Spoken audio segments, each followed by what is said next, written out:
I'm standing at the window of a ballroom that smells like lilies and champagne when my daughter-in-law asks for my apartment keys in front of 100 people. The lake is black beyond the glass, wind pushing whitecaps against the shore. Kelsey Rowan. Excuse me, Kelsey Hale now, married to my son Dylan for about 4 hours. Has the microphone in one hand and her other hand out, palm up, like she's collecting lunch money. For transparency, she says, and her voice has that Instagram apology tremor. We think it's time Arthur moved somewhere more appropriate. The lakefront apartment is rent-stabilized, and frankly, it's wasted space. We'd like the keys. Tonight. 100 faces turn toward me. I'm 68 years old. I taught high school history for 32 years, and I can still quote Caesar and fix a leaky toilet. My son thinks that makes me soft. I set down my glass of club soda. No. Kelsey's smile doesn't move, but her eyes do. She crosses the dance floor in heels that click like a countdown. Dylan is frozen at the head table, his face the color of raw dough. My daughter Mara has her phone up recording. Her husband Evan is whispering to someone in the back. Kelsey stops 2 feet from me. Arthur, don't make this harder than it needs to be. I'm not making anything hard, I say. I'm just saying no. She slaps me. It's not a movie slap. It's quick and flat and makes a sound like a book dropped on a desk. My cheek stings. The room gasps. Someone's aunt says, "Oh my God," loud enough to echo. I don't move. I just look at Kelsey, and then at Dylan, who still hasn't stood up. Then I take out my phone and make one call. Rafe, I say. I'm at the Harbor View. Room C, you should come now. I hang up. Kelsey is smiling again, but it's jagged at the edges. Who's Rafe? A friend, I say. The doors at the back of the hall open 6 minutes later. Rafe Thorne is 58, balding, with the kind of face that belongs on a code enforcement inspector because that's what he used to be. Now he's a consultant. He knows every permit clerk and fire marshal in the county, and he knows how to read a building like a book. He walks up to me, nods, and looks at Kelsey. Ma'am, he says, I'm here to verify occupancy compliance for this event. Do you have the fire capacity permit and liquor license handy? Kelsey blinks. What? Standard procedure, Rafe says, especially when there's been an incident. He glances at my cheek, which I'm sure is red. We'll start with egress routes. Then we'll talk about your husband's condo launch tomorrow night. Dylan stands up now. His voice cracks. Who the hell are you? Rafe smiles. It's a small smile, the kind that doesn't reach his eyes. I'm the man your father called. The reception ends early. Rafe doesn't shut it down. He doesn't have to. He just walks the perimeter with a clipboard, taking notes on the locked side exit and the extension cord duct-taped across the emergency lane, and people start gathering their coats. Kelsey tries to restart the music, but the DJ is packing up. Mara corners me by the coat check. What are you doing? She hisses. Going home, I say. You just humiliated Dylan on his wedding day. Kelsey slapped me on his wedding day. I made a phone call. If that's humiliating, maybe you should talk to her. Mara's face goes tight. She's 33, and she makes a living as a lifestyle influencer and PR freelancer. Her whole world is optics. People are going to talk. They already are, I say, and I leave. Rafe drives me home in his Subaru. It's a 10-minute ride along the lake. We don't talk until he parks in front of my building, a 6-story walk-up with good bones and rent stabilization that makes it worth more than it looks. Dylan's condo launch is tomorrow at 7, Rafe says. I already filed for a re-inspection. Fire marshal, building department, the works. If there's a single code violation, they'll shut it down. Will there be? I walked the site last week. Blocked egress, unpermitted decorative wall, and temporary lighting that's pulling more amps than the panel can handle. It's a disaster waiting to happen. I look at him. You walked it last week. I've been watching your kids for a while, Arthur. You're not the first parent they've squeezed. He taps the steering wheel. Your son pays your daughter's PR shell company to plant press. Your daughter's husband runs sock puppet accounts to trash their competitors. Kelsey borrowed the jewelry she wore tonight and told everyone it was a family heirloom.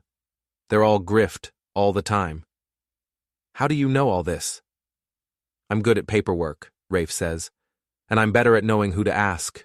You want this to stop, or do you want to keep getting slapped? I think about my wife, Evelyn, who died 2 years ago. She taught me that power isn't volume. It's knowing when to be quiet and when to move.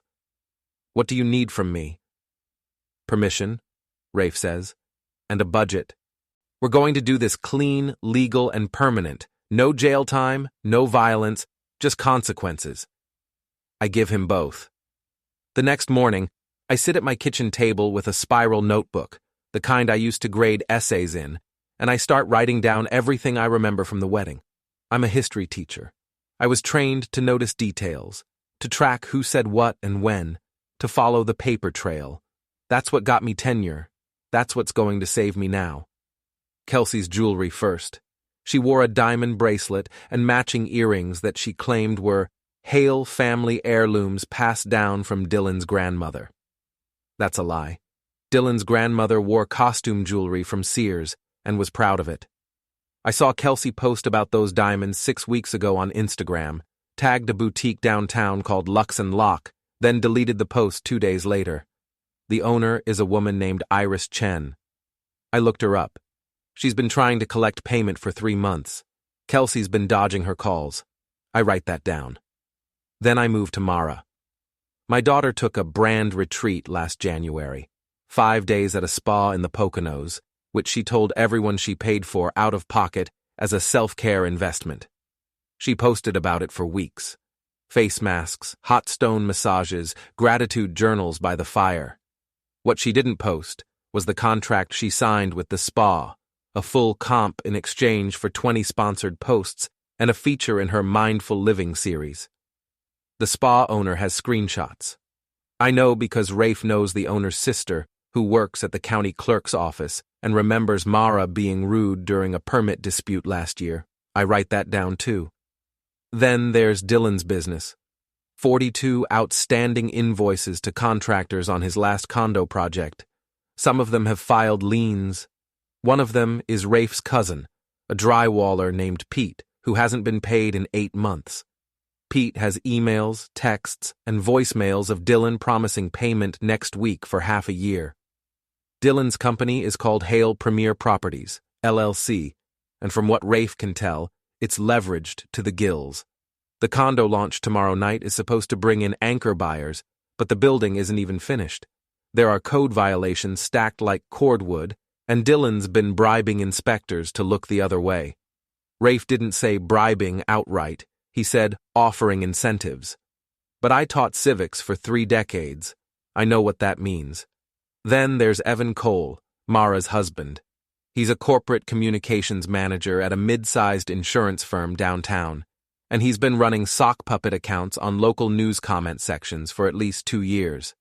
He writes glowing reviews of Dylan's properties and trashes their competitors, always under fake names, always from his office IP address.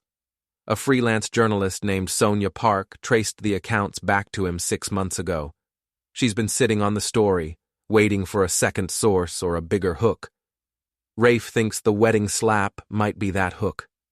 I close the notebook and look out the window. The lake is gray this morning, wind chopping the surface into white caps. Evelyn used to say that weather on the lake tells you what kind of day you're going to have. If it's calm, you're safe. If it's rough, you'd better hold on. I'm holding on. At noon, I call Sonia Park. She answers on the second ring, and her voice is sharp, alert. This is Sonia. Ms. Park, my name is Arthur Hale. I'm Dylan Hale's father. There's a pause. Then she laughs, a short, knowing sound. I've been waiting for this call. You have? Your son tried to get me fired last year when I wrote about his permit problems. Threatened to sue the paper, called my editor, the whole playbook. I've been waiting for someone in that family to go on record. I'm not going on record. I say, but I have some context you might find useful. I tell her about the wedding, about the slap, about Kelsey's jewelry and Mara's comped spa trip and Evan's sock puppet accounts. I don't editorialize. I just give her facts, names, dates. Sonia is quiet for a long time. You know this is going to blow back on you, she says finally. I'm counting on it. Why? Because when they come after me, they'll do it publicly. And when they do, I'll have receipts. She laughs again, longer this time. I like you, Arthur. I'll start digging. And if you're right about the condo launch, I'll be there tomorrow night. You should bring a photographer, I say. Already planning on it. I hang up and make another call, this one to Elaine Hart. Elaine Hart's office is downtown, in a building with marble floors and tall windows that overlook the courthouse square. I've known her since Evelyn's funeral. She handled the will. Not that there was much to handle. Evelyn was a teacher, like me. We had the apartment, some savings, a small life insurance policy. Nothing glamorous. But Elaine treated us like we mattered, and I've never forgotten that. She's waiting for me in her office when I arrive. She's 54, with silver hair cut short and the kind of voice that makes judges sit up straight.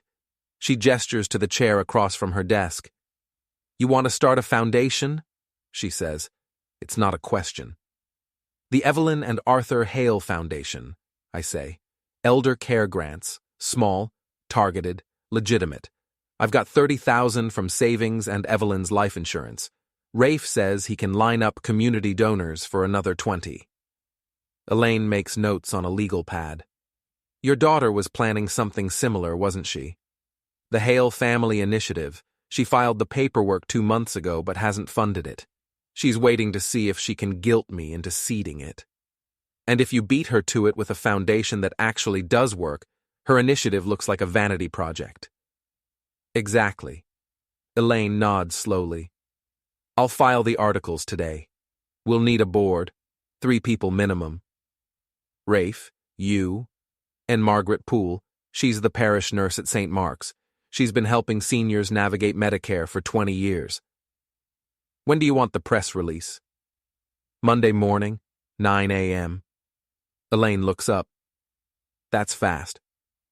It needs to be, I say. Dylan's launch is Thursday. The foundation announcement will set the narrative before he can spin the wedding. She closes her folder and leans back in her chair. Arthur, your kids are going to come after you hard. You understand that, right? This isn't just about keys or apartments anymore. You're threatening their income, their reputation, their whole ecosystem. I know. And you're sure you want to do this? Once it starts, it's going to get ugly.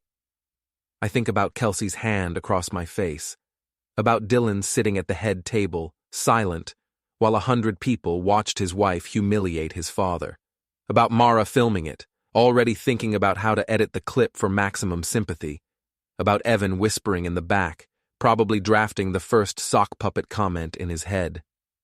It's already ugly, I say. I'm just making it fair. Elaine nods. All right, let's do it. I leave her office and walk back to my car.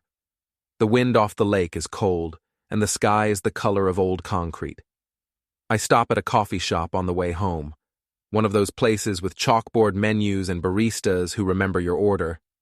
The girl behind the counter smiles when I walk in. The usual, Mr. Hale? Please. She makes my coffee, black, no sugar, and hands it over. I heard about the wedding, she says quietly. I blink. You did? My cousin was there. She works for the catering company. She said your daughter-in-law slapped you in front of everyone. Word travels fast. In this city? Always. She leans on the counter. For what it's worth, my cousin said you handled it like a boss. Didn't yell, didn't make a scene, just made a phone call and walked out. I didn't walk out. I stayed till the end. Even better. She grins. My cousin also said the guy you called scared the hell out of your son. I smile in spite of myself. He has that effect. I take my coffee and leave. By the time I get home, it's almost 3. I sit at the kitchen table and open the notebook again. There's more to document, more gossip, more threads to pull. But I'm tired, and my hand aches from writing. So I close the notebook and just sit, looking out at the lake.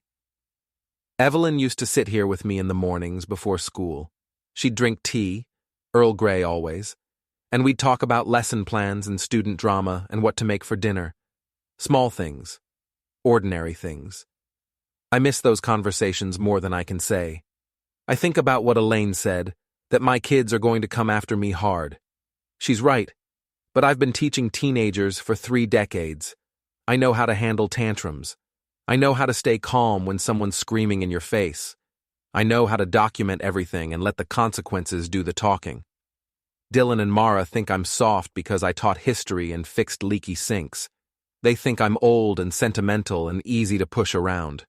They're about to learn otherwise. The Foundation press release goes live at 9 a.m. on Monday. It's 2 paragraphs, professionally written by Elaine, with quotes from Margaret Poole and a list of the first 3 grant recipients, all legitimate elder care facilities with strong reputations and clean financial records. By 10 a.m., the local news has picked it up. By 11, it's on the front page of the Metro section's website. By noon, donations start trickling in through the Foundation's website. Small amounts mostly, $20 here, $50 there, but they add up fast. Mara calls me at 1 p.m. She's furious. "You stole my foundation," she says. No hello, no preamble, just accusation. "I didn't steal anything. I started a different one." "You used Mom's name." "It's my name too, and hers. And it's doing actual work, Mara. When's the last time your initiative did anything besides exist on paper?" She makes a noise that's half sob, half snarl. "You don't understand what you've done. I had sponsors lined up. I had press ready to go. You just torched all of it." "Then maybe you should have funded it when you filed it 2 months ago." "I was waiting for me to seed it." "I know. Elaine told me." I keep my voice level. "You wanted me to hand over $50,000 so you could take credit for helping seniors while skimming overhead for yourself. That's not a foundation. That's a grift. How dare you?" "I'm done, Mara. If you want to help people, go volunteer. If you want to build a brand, keep doing what you're doing. But don't call me and pretend this is about charity." I hang up. My hand is shaking. I'm not used to cutting my kids off like that, not used to being the one who ends the conversation. But Evelyn used to say that sometimes love means boundaries, and I'm starting to understand what she meant. 20 minutes later, Kelsey posts on Instagram. It's a photo of her and Dylan at the wedding, both of them smiling, with a long caption about elder abuse and manipulation by outsiders. She tags a local advocacy group and uses the hashtag #SaveArthurHale. The post gets 200 likes in the first hour. I screenshot it and send it to Rafe. His reply comes back in under a minute. "She just made it worse for herself." "How?" I text back. "Because now she's on record saying you're being manipulated. That's going to be hard to walk back when people find out you've been competent enough to start a foundation, manage a board, and distribute grants."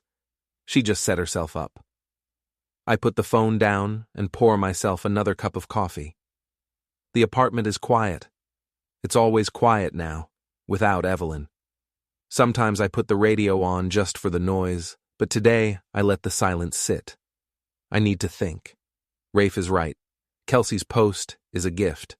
It establishes her narrative, the confused, vulnerable father being led astray by scheming outsiders, which means when that narrative collapses, she collapses with it. And it will collapse. Elaine's already drafting affidavits. Rafe's already lining up witnesses.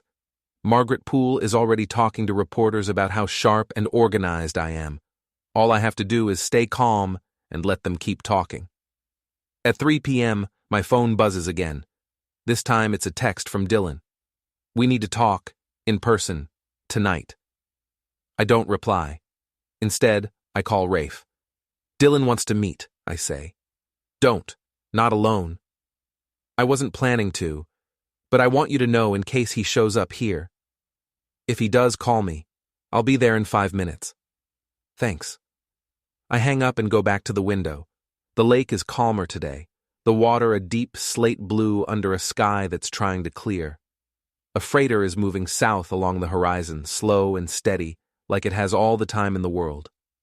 I think about what's coming, the condo launch on Thursday, the inevitable blowback from the foundation, the legal battles that Elaine says are almost certainly on the way.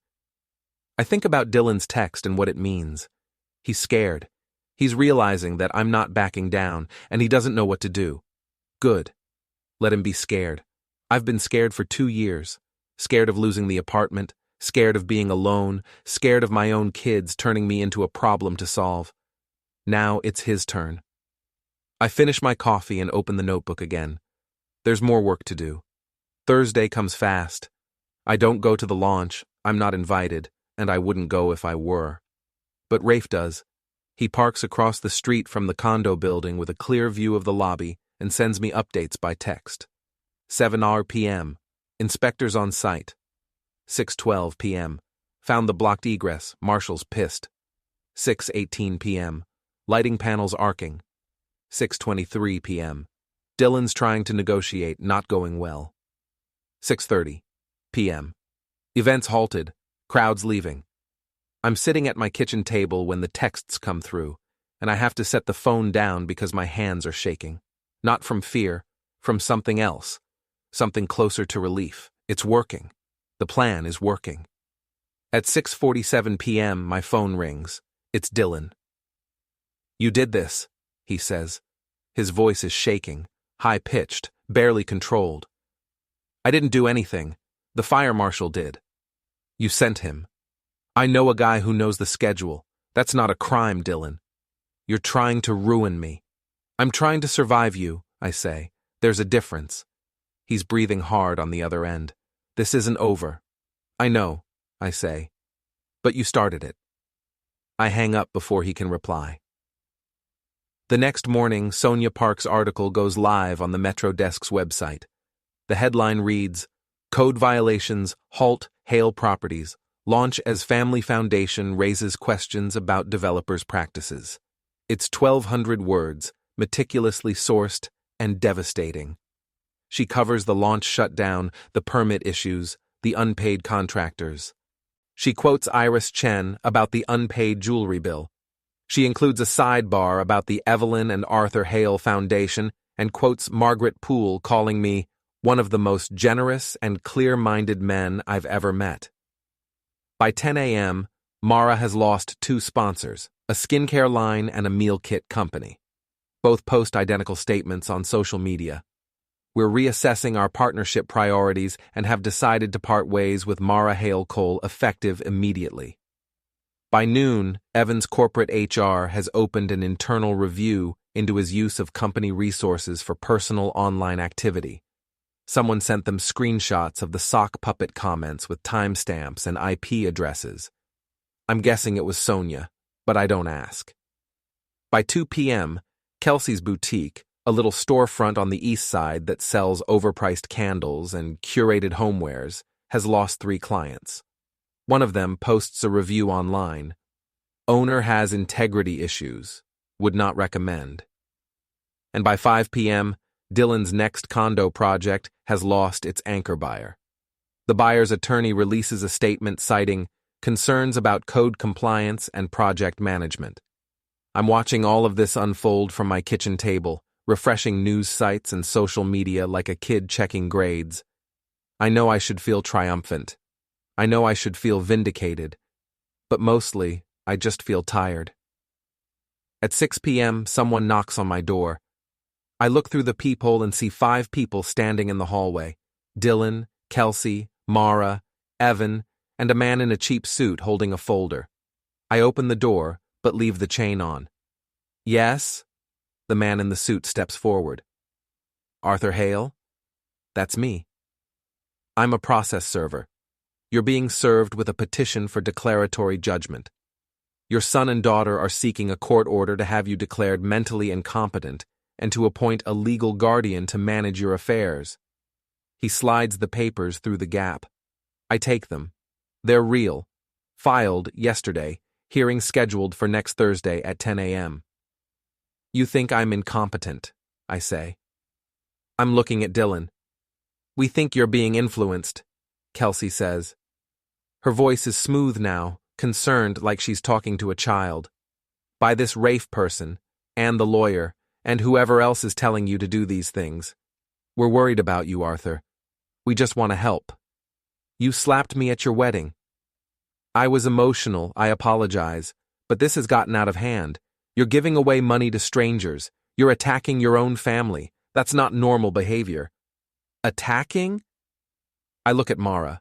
She's crying, or pretending to. Mascara running, hands shaking, the whole performance. I started a foundation. That's attacking you? You're turning people against us, Mara says. Her voice breaks. You're spreading lies. I haven't spread anything. Reporters did their jobs. Inspectors did their jobs. If you don't like what they found, that's on you. Evan steps forward. He's got his phone out, recording. Arthur, we just want what's best for you. This has gotten out of hand. If you'd just work with us. I take out my phone and dial 911. I don't say anything. I just hold it up so they can see the screen. The operator's voice comes through tinny and distant. 911, what's your emergency? They leave, fast. Down the hall, into the stairwell, gone.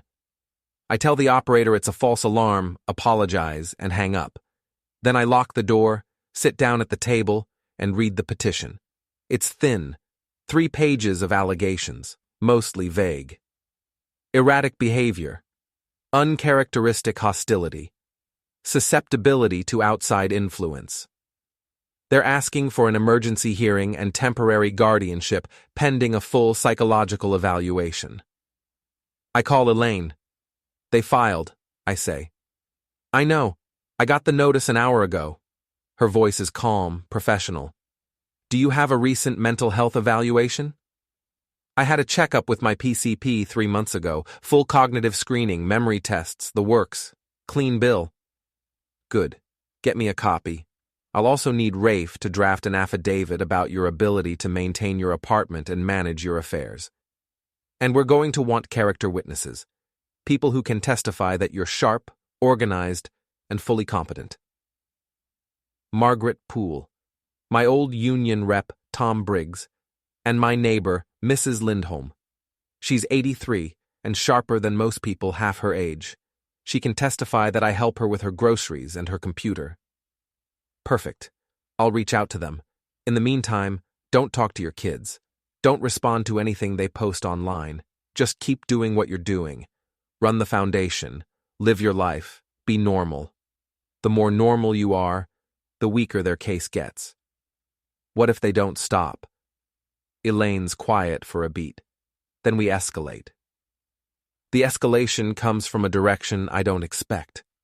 On Saturday morning, I'm in the parking garage under my building, loading groceries into my car. It's early, not quite 8 a.m., and the garage is empty except for me and the hum of the ventilation system. I've got 2 bags in the trunk, and I'm reaching for the third when I hear footsteps behind me. I turn. It's Dylan. He's alone. No Kelsey, no Mara, no cameras. Just him and me and 60 feet of concrete. I want the keys, he says. No. I'm not asking. He takes a step closer. His face is red, his hands are clenched, and I can smell coffee on his breath. Dylan, go home. You embarrassed me. You ruined my launch. You turned everyone against me. His voice is rising, all because I wanted you to live somewhere safe. You wanted me to give up my home so you could flip it for profit. Don't lie. It's not a lie. You're old. You're alone. That apartment is too much for you. I'm 68, not 90. And I'm not alone. I've got friends. I've got a foundation. I've got a life. You've got nothing. He's shouting now. Mom's gone. Your job's gone. You're just a bitter old man who can't let go. That's when he lunges. He's 35 and in decent shape, and I'm 68 with bad knees and arthritis in my left hand. But I taught in city schools for 3 decades. I broke up fights between kids twice my size. I know how to use leverage, how to stay calm, how to wait for the opening. When he comes at me, I step left and shove him sideways into the door of a parked Honda. He bounces off, stumbles, catches himself. Then he comes again. This time I grab his wrist, twist, and pin his arm against the hood of my car. He's breathing hard, and so am I. "You're done," I say. "You can't do this." I already did. There's a sound behind us, a door opening, footsteps. A security guard rounds the corner, radio squawking. "Hey, break it up!" Dylan wrenches free and stumbles back. He's red-faced, furious, panting. For a second, I think he's going to swing again. Then he sees someone else standing near the stairwell. A young man. Maybe 19, 20. Dark hair, lean build, wearing jeans and a hoodie. He's got Dylan's jawline. Dylan's eyes. Dylan freezes. The young man stares at him for a long moment. Then he turns and walks up the stairs without a word. "Who was that?" I ask. Dylan doesn't answer.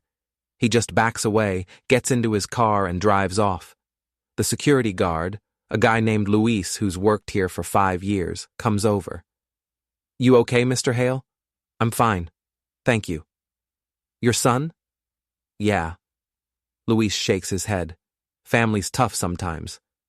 You have no idea." I finish loading the groceries and drive home. My hands are still shaking. I park, carry the bags upstairs, put everything away. Then I sit down at the table and try to make sense of what just happened. Who was that kid in the stairwell? Why did Dylan freeze when he saw him? I'm still thinking about it an hour later when my phone rings. It's Sonia Park. "Off the record," she says without preamble. "Do you know someone named Leo Rossi?" I blink. "No, who is he?" "Dylan's son. He's 19. His mother's name is Isabella. She's a nurse over at Mercy General. Dylan walked out on her when she was pregnant." The room tilts. I set the phone down on the table and put it on speaker so I can grip the edge with both hands. Dylan has a son. Has. Leo exists whether Dylan acknowledges him or not. "How do you know about this?" "Leo reached out to me 2 days ago. He saw my article about the foundation and recognized your name. Apparently your wife helped them, quietly.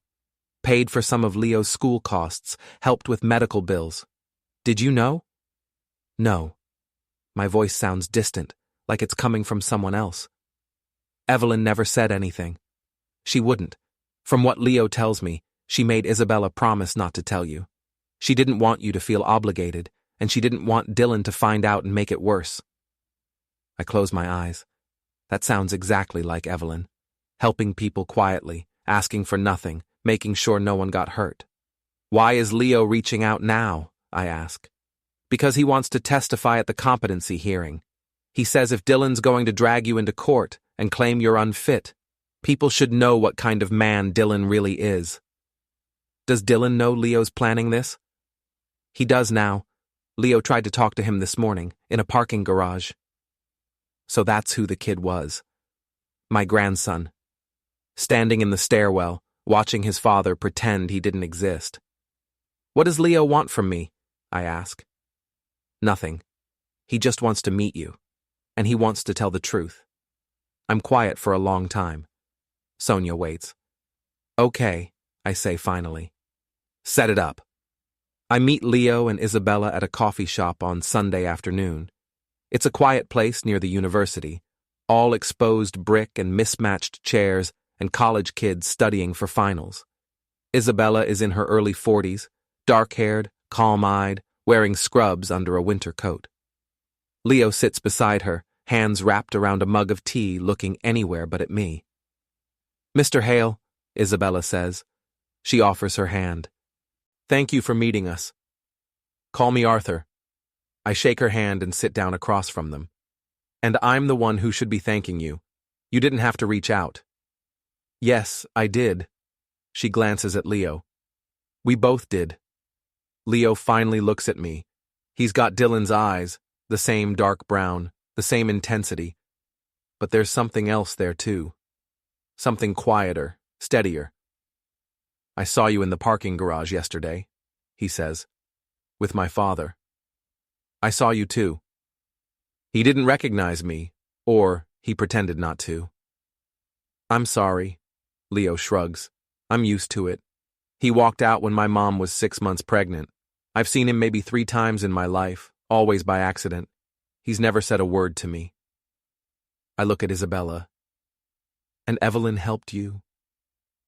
She found out about us when Leo was 7. I don't know how. Maybe someone from the neighborhood told her. Or maybe she saw us at the grocery store and put it together. She came to the clinic where I worked and introduced herself. She said she couldn't make Dylan be a father, but she could make sure Leo had what he needed. So she paid for school supplies, summer camp, tutoring. She never made a big deal out of it. She'd just show up every few months with a check and ask how Leo was doing. She never told me.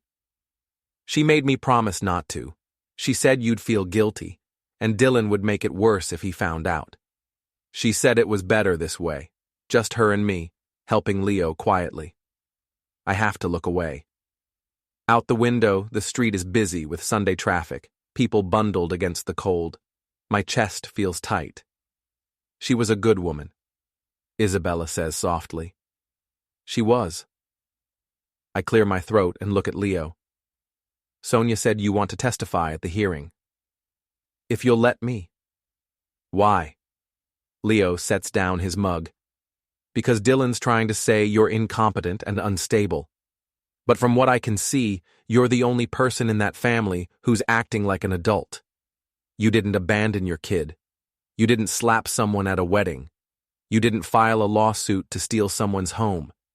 You just started a foundation to help people and refused to be pushed around. He pauses. My mom raised me to tell the truth. The truth is that Dylan Hale is a coward, and you're not. People should know that. I look at him for a long moment. He's 19 years old, and he's already steadier than his father will ever be. Okay, I say. If you're sure. I'm sure. Isabella reaches over and squeezes my hand. Thank you, Arthur, for listening, for not blaming us. Why would I blame you? You did nothing wrong. Dylan did. I look at Leo again. I'm sorry I didn't know about you sooner. If I had, things would have been different. I know, Leo says. I can tell. We sit for another hour, talking. Isabella tells me about her work at the hospital, about the neighborhood where they live, about Leo's scholarship to the state university. Leo tells me about his classes, he's studying engineering, and his part-time job at a campus bookstore. They're careful, polite, like they're not sure how much to trust me yet. I don't blame them. When we leave, I shake Leo's hand. He has a strong grip, and he looks me in the eye. I'll see you in court, he says. See you there. I drive home slowly, taking side streets, letting the car idle at stop signs longer than necessary. My mind is spinning. I have a grandson. Evelyn knew. She helped him for years, and she never said a word. I think about all the times she came home late from tutoring or helping a friend. All the times she was vague about where a few $100s from our account had gone. I thought she was being generous with church people or neighbors.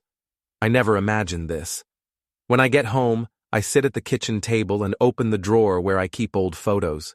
There's a picture of Evelyn from 10 years ago standing in front of the lake, smiling. She's wearing her favorite green sweater, and her reading glasses are pushed up on her head. She looks happy.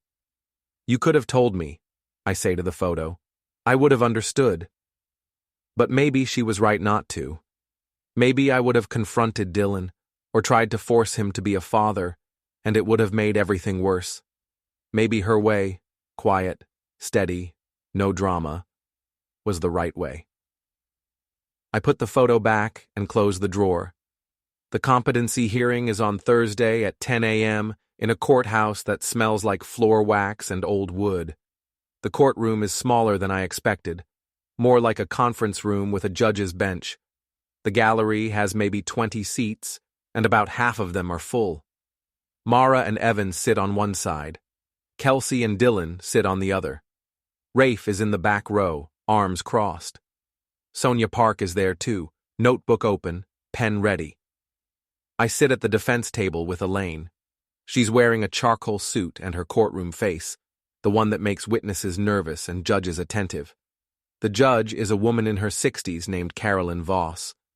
She's been on the bench for 20 years, and according to Elaine, she doesn't suffer fools. She takes her seat, glances at the file in front of her, and looks up. This is a petition for declaratory judgment regarding the competency of Arthur Hale. Counselor, you may proceed. Dylan's attorney stands. He's a younger guy, maybe 40, with a slick haircut and a suit that's trying too hard. His name is Bradley something. I've already forgotten.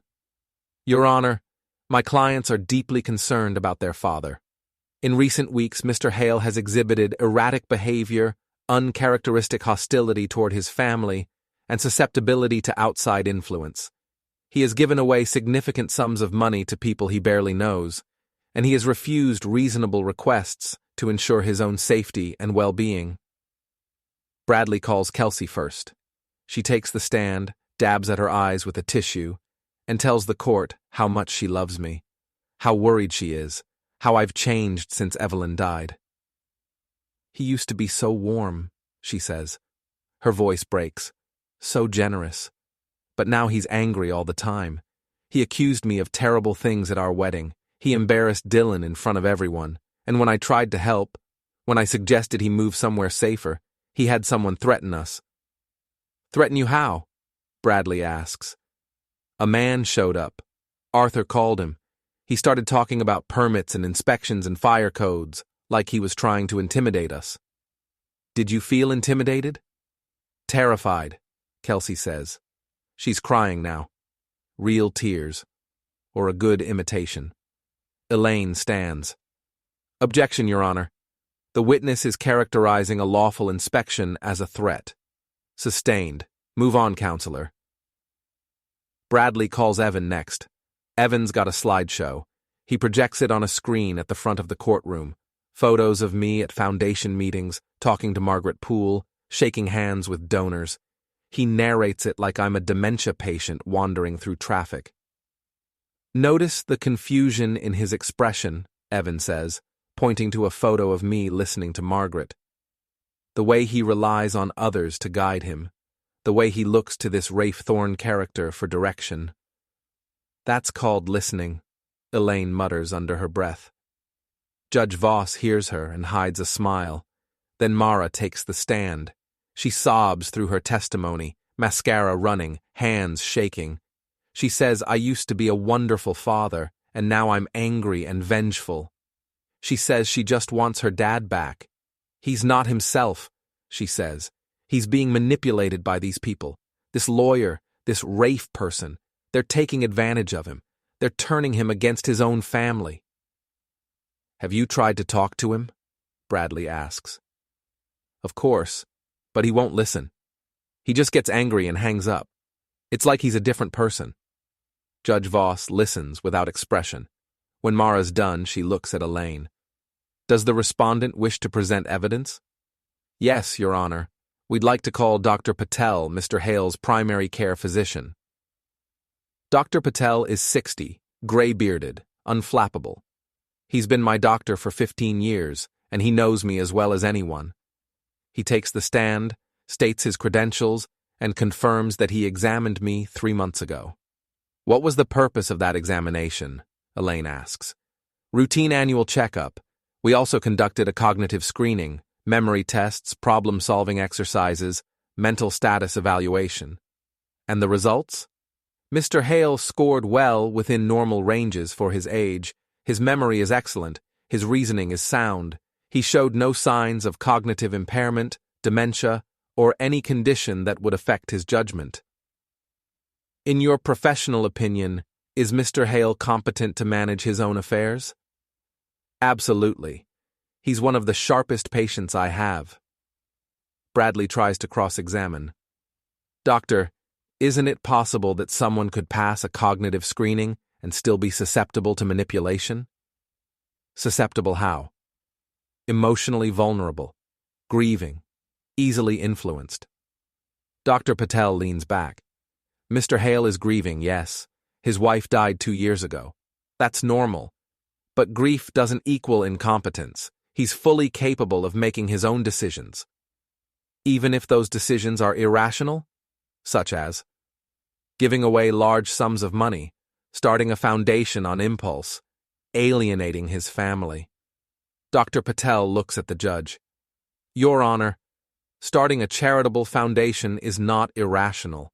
Neither is setting boundaries with family members. If anything, those are signs of mental clarity and emotional health. Judge Voss nods. Noted. Anything else, Counselor? Bradley sits down, looking frustrated. Elaine calls Rafe next. He presents an affidavit confirming that my building is safe, my lease is current, and I've never missed a rent payment or violated a code. He also presents documentation, public records, permit filings, inspection reports, showing Dylan's history of code violations and Mara's unpaid fees for her shell foundation. Your Honor, Elaine says, we're not here to put the petitioners on trial, but it's important to understand their motives. Mr. Dylan Hale has significant financial problems. His condo projects are failing. He owes money to contractors. He's facing liens and lawsuits. Meanwhile, Mr. Arthur Hale lives in a rent-stabilized apartment worth far more than its monthly cost. If Dylan could gain control of his father's affairs, he could force a sale or eviction and profit significantly. Objection, Bradley says, but his heart isn't in it. Overruled. I'll allow it. Elaine calls Margaret Poole. Margaret is 72, a retired nurse who's been doing elder advocacy for 20 years. She testifies that I'm organized, generous, and fully competent. She brings copies of the Foundation's grant applications, financial records, and board meeting notes, all in my handwriting, all meticulous. Mr. Hale does most of the paperwork himself, she says. He's faster and more accurate than people half his age. If he's incompetent, I'd hate to see what competent looks like. Judge Voss smiles at that. Then Elaine stands. Your Honor, we'd like to call a context witness, Isabella Rossi. The room goes still. Dylan's face drains of color. Kelsey whispers something sharp. Mara looks confused. Bradley flips through his notes, clearly caught off guard. Judge Voss raises an eyebrow. Proceed. Isabella walks in, wearing a simple dress and a blazer. She's calm, composed, and she doesn't look at Dylan as she takes the stand. Elaine asks her to state her name and occupation. Isabella Rossi. I'm a registered nurse at Mercy General Hospital. Ms. Rossi, do you know Dylan Hale? Yes. How? Isabella takes a breath. We were in a relationship 19 years ago. I got pregnant. He left when I was 6 months along. I haven't heard from him since. The gallery murmurs. Judge Voss bangs her gavel once. Order. Did you have the child? Elaine asks. Yes, a son. His name is Leo. And did Mr. Dylan Hale provide any support? Financial, emotional, or otherwise? No, nothing. Did Mr. Arthur Hale know about Leo? Not at the time, but his wife, Evelyn, found out a few years later. She reached out to me. She helped us, paid for school expenses, medical bills, things we couldn't afford. She did it quietly, without telling anyone. Did she tell Arthur? No. She made me promise not to. She said it would hurt him to know, and she didn't want Dylan to find out and make things worse. Elaine nods. Is Leo here today? Yes. Isabella gestures to the back row. Leo stands up. He's wearing a button-down shirt and slacks, and he looks nervous but determined. He meets Dylan's eyes. Dylan looks away. Judge Voss leans forward. Mr. Hale? Dylan Hale. Did you know about this young man? Dylan opens his mouth, closes it. His attorney whispers something. Dylan clears his throat.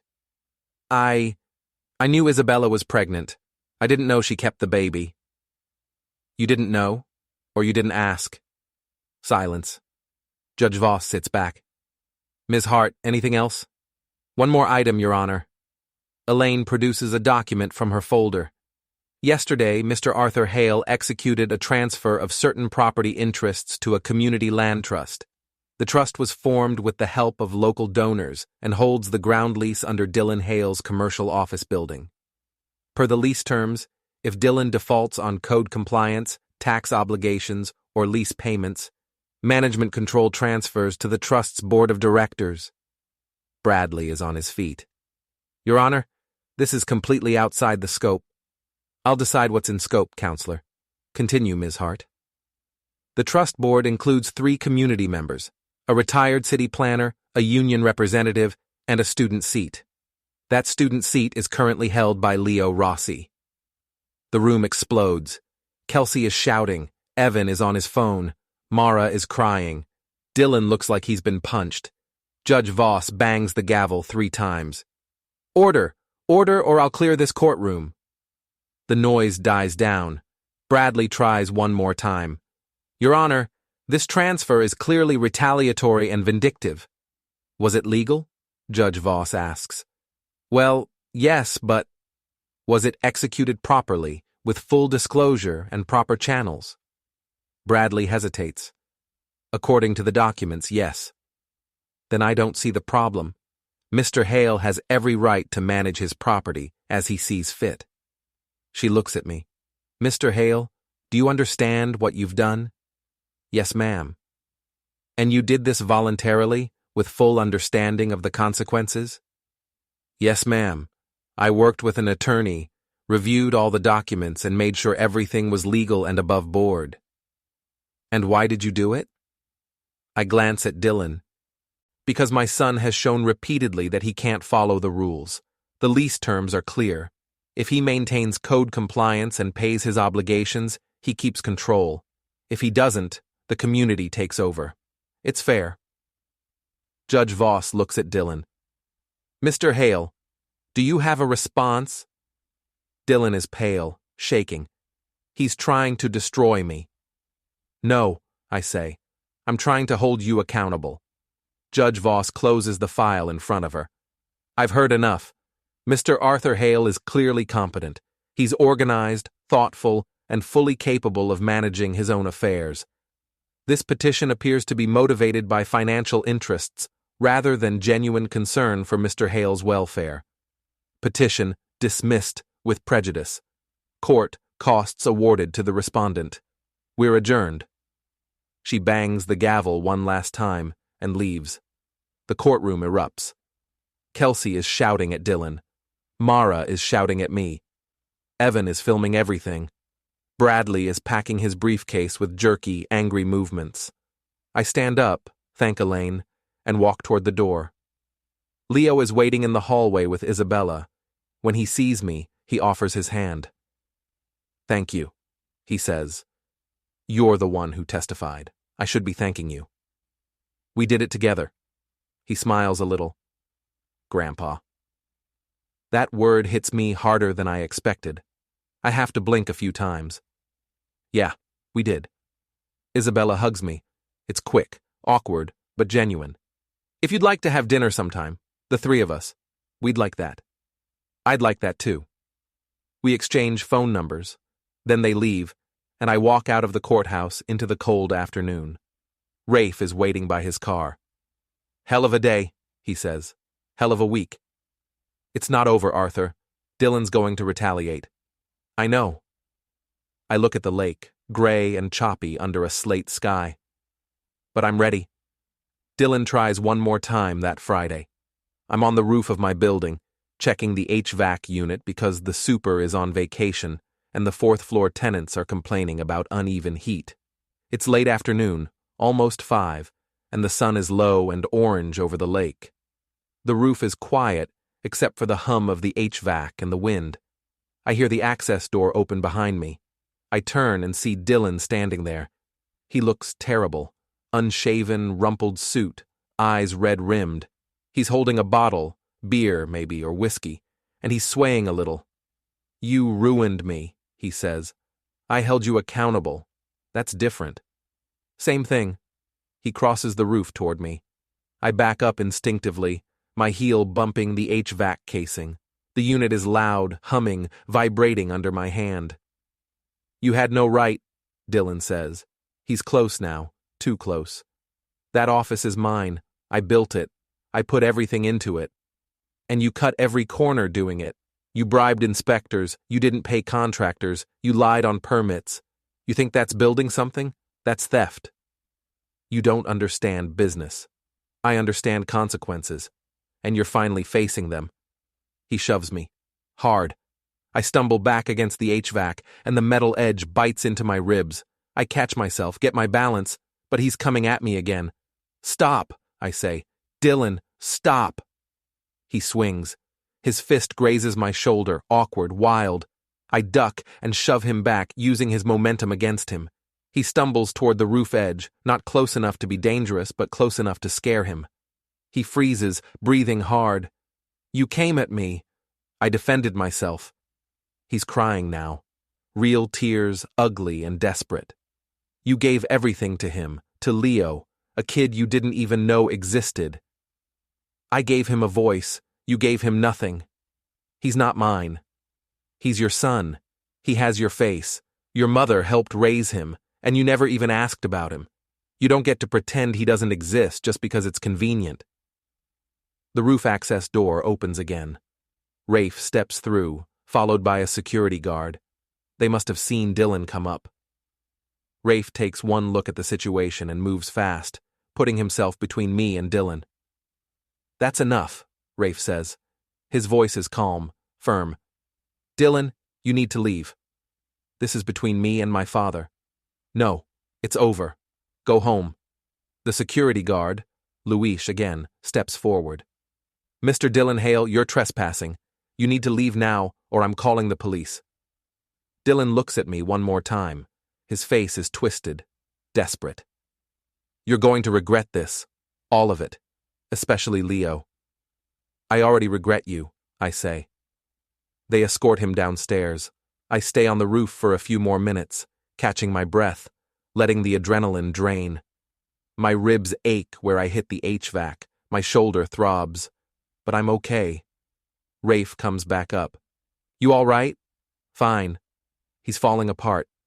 I know. Sonia's going to hear about this. It'll be in the paper by Monday. Good. Let people see what he really is.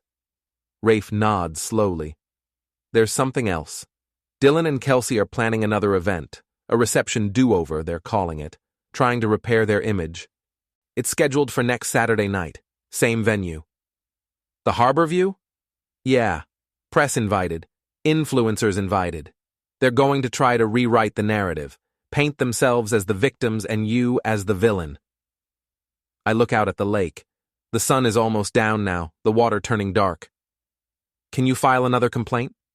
"I already did. Same issues as before. Blocked exits, overloaded systems. But they'll just bribe the inspector or move the event. Unless..." He pauses. "Unless what?" "Unless you show up."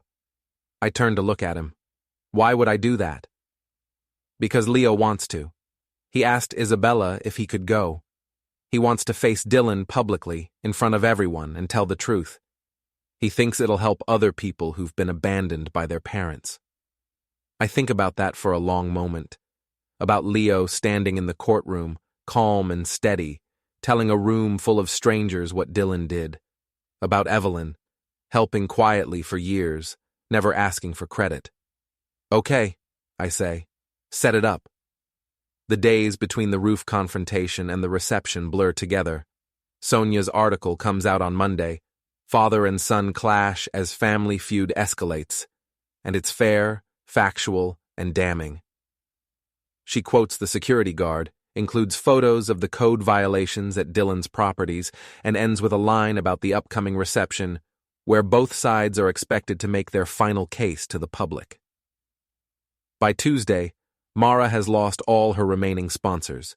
Her Instagram following drops by 30%.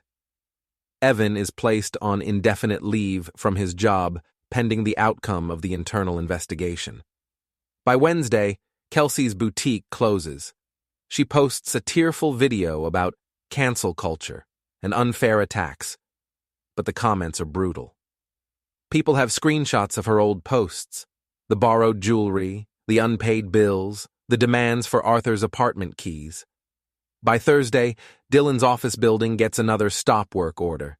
This time it's for unpaid property taxes and an expired occupancy permit. The land trust, the one I set up, sends him a formal notice. Cure the violations within 30 days or forfeit management control. By Friday, the reception is all anyone in the city is talking about. It's trending on local social media. News crews are planning to be there.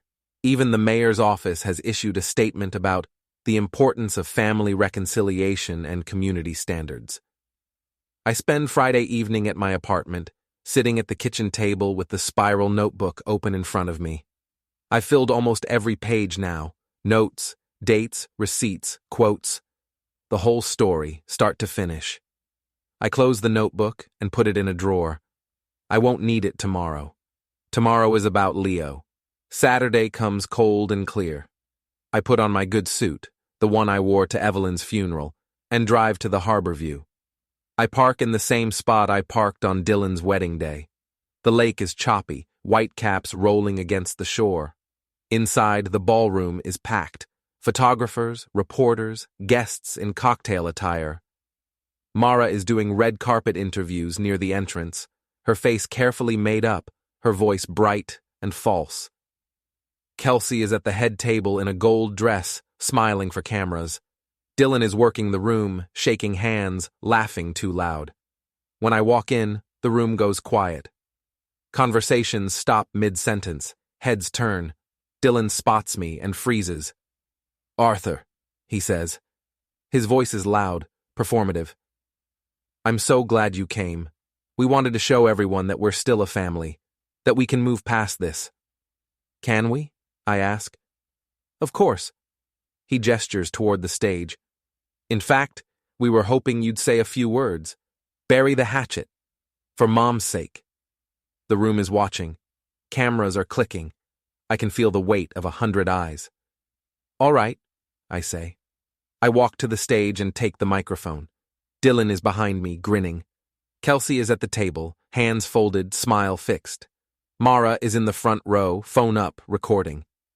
I look at the crowd. Faces I recognize. Neighbors, old colleagues, people from the wedding. Faces I don't. Reporters, influencers, strangers who came for the spectacle. "I want to tell you about my wife, Evelyn," I say. She was a teacher like me. She believed in helping people quietly. No press, no credit, just doing the right thing. Dylan's smile flickers. Kelsey's hands tighten.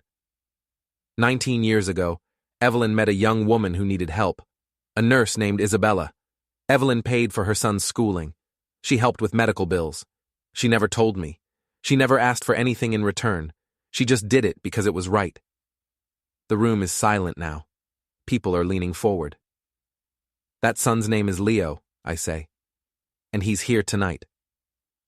The doors at the back of the hall open. Leo walks in wearing a dark suit. Isabella is beside him in a simple dress. They walk down the center aisle, and the crowd parts. People are whispering. A woman in the third row stands up, her hand over her mouth. "Oh my God, that's Evelyn's boy." Another voice. "I remember her talking about helping someone." Someone else. "She never said it was Dylan's son." Leo and Isabella reach the front. Leo looks at Dylan. "I don't want anything from you," Leo says. His voice is steady, clear. "I just wanted you to see what you walked away from, and what your father didn't." The room erupts. Some people are clapping, some are crying, a few are shouting questions. Mara has her phone down and is just staring. Evan is filming, but his hands are shaking. Kelsey is frozen, her smile finally, completely gone. I hand the microphone to Leo. He holds it for a moment, then speaks directly to the crowd. "My mom raised me alone. Arthur's wife helped us when no one else did. Arthur didn't know I existed until 2 weeks ago. The first thing he did was make sure I had a voice. So if anyone here thinks he's the problem, you're not paying attention." He hands the microphone back to me. I look at Dylan. "One more thing," I say. "The fire exit behind you is blocked. Again, I've already notified the marshal. This event is over. On cue, the fire marshal and 2 deputies walk in. Dylan sees them and panics. He grabs Kelsey's arm and pulls her toward the service corridor. I follow. So does Rafe. So do the cameras. The service corridor is bright and loud, all stainless steel, prep stations, dish racks, the clatter and hiss of a working kitchen. Dylan is dragging Kelsey past cooks in white jackets and servers balancing trays. Kelsey's heels are slipping on the tile. She's crying, makeup running. "Dylan, stop," she's saying. "Just stop." He doesn't. He shoves through a swinging door into the loading bay. I'm 10 feet behind, Rafe beside me, cameras following. The loading bay is concrete and cold, lit by harsh fluorescence. A catering van is parked near the roll-up door. Dylan backs up against it, cornered between the van and a dumpster. "You can't do this," he says. "I already did." Rafe steps forward, holding an envelope. His voice is calm, official. "Dylan Hale, you're being served. Violation of fire code, event occupancy fraud, and breach of lease terms under the Community Land Trust Agreement. Effective immediately, management control of your office building at 447 Riverside transfers to the trust board." Dylan stares at the envelope like it's a live grenade. "You can't take my building." "I'm not taking it," I say. "You gave it up. You blocked fire exits again. You lied on your occupancy permit again. You defaulted on your tax obligations. The lease terms were clear. You signed them. I'll sue. I'll fight this. Go ahead. But your locks are being changed right now, and the trust's attorney has already filed the paperwork." Security arrives. Luis and 2 other guards. The fire marshal is right behind them, tablet in hand, already documenting the violations. Sonia Park is filming from the doorway, her phone held high. Other reporters are pushing in behind her. Dylan lunges at me one last time. He's desperate, wild, and I know he's not thinking anymore. I don't move. I just stand there and let him come. Rafe and Luis catch him before he reaches me, each grabbing an arm. "Let go!" Dylan is shouting. "Let go of me!" I step closer, close enough that only he can hear me. "You wanted my keys," I say quietly. "Keep the one that matters. This moment, right here, this is what you chose over family." Rafe hands the violation notice to the fire marshal. The marshal glances at it, nods, and radios for backup. The loading bay floods with people, more security, building management, a police officer who was stationed outside for crowd control. Kelsey is sitting on the concrete steps, sobbing into her hands. Mara appears in the doorway, her face blank, her phone finally down. Evan is nowhere to be seen. The marshal reads Dylan the list of violations. The officer asks if anyone is pressing charges. I shake my head. "No charges, he just needs to leave." They release Dylan. He sags against the van, breathing hard, staring at the ground. "I'm your son," he says. His voice is small now, broken. "You were," I say. "But you chose money over people. You chose image over integrity. You chose to walk away from your own child and then act like he never existed. I didn't ruin you, Dylan. You ruined yourself." I turn and walk back inside. The ballroom is emptying now. Guests filing out, reporters lingering for final shots, staff clearing tables. Leo and Isabella are waiting near the coat check. Leo looks at me. "Are you okay?" "I'm fine." "What happens now?" "Now you take your seat on the trust board. You help manage that building the right way, following codes, paying contractors, treating people fairly. You show everyone what Dylan should have been." Leo nods slowly. "I can do that." "I know you can." Isabella touches my arm. "Arthur, thank you. For everything."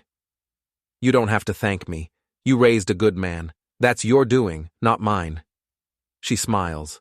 It's a tired smile, but it's real. We walk out together into the cold night. The parking lot is full of news vans, their satellite dishes raised against the dark sky. Reporters call out questions. I ignore them. Leo and Isabella get into their car. I get into mine. Before I pull out, I look back at the harbor view one last time. Through the glass doors, I can see Dylan sitting on a bench in the lobby, head in his hands. Kelsey is standing a few feet away, arms crossed, staring at nothing. Mara is walking toward the exit alone. I don't feel triumphant. I don't feel vindicated. I just feel done. I drive home along the lakeshore. The water is black and restless, the wind pushing waves against the rocks. The lights of the city reflect on the surface, shimmering and breaking apart. When I get home, I park in the garage, the same spot where Dylan confronted me weeks ago. I take the elevator up to my floor. I unlock my apartment door and step inside. The apartment is quiet. The lake wind rattles the windows. I take off my suit jacket, hang it in the closet, and sit down at the kitchen table. The spiral notebook is still in the drawer where I left it.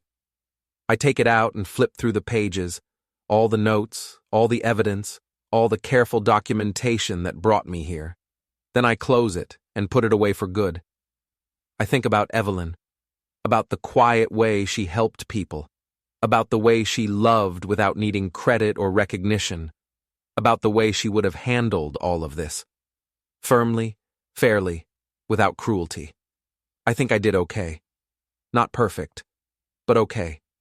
Outside, the lake wind howls. The city lights shimmer. And somewhere across town, a 19-year-old kid I just met is sitting with his mother, planning how to run a building the right way. I lean back in my chair and close my eyes. It's over.